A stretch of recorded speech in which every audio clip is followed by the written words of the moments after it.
Luto na! Ay mga boss, magluluto tayo ng dilis mga bossing. May pinuntahan lang ako ditong mangga. Maghanap ako ng mangga mga boss. Panoorin nyo tong video na to mga boss, magluluto ako. Kahanap ako ng dahon ng mangga mga boss na medyo mura pa, yung hindi pa matanda. Kasi yun ang ipang ano natin ng dilis mga bossing. Ipang balot. Ganda kasing mangga mga boss. Kasi may aroma siya. So yan mga bossing oh.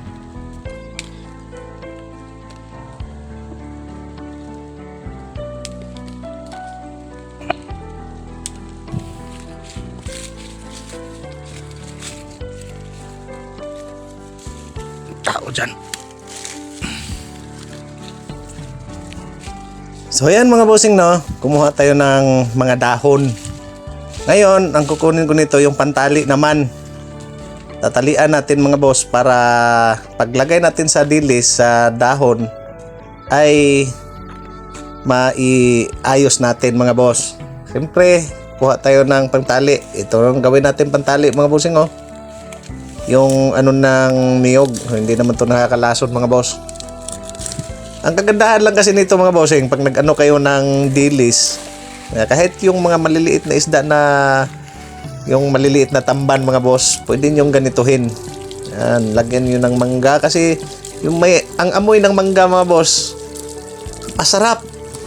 Dagdag aroma din yun mga bossing. Siyempre hugasan natin.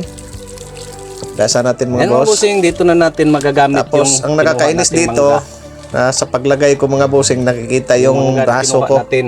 Natatakpan yung camera. So ganyan lang ang ginawa ko mga boss. Papakita ko nga sana talaga, kaso lang natatakpan pala yung camera. Yan. Yan ang nagagawa natin. Tapos kumuha lang ako ng talong.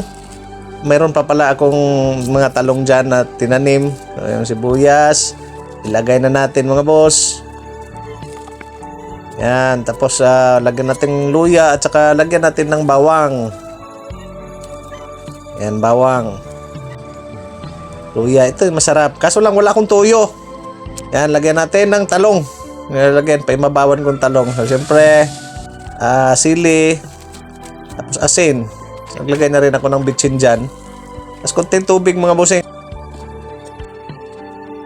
Mga bossing oh, malapit nang maluto yung paksiw natin. So yan mga boss. Please like and share.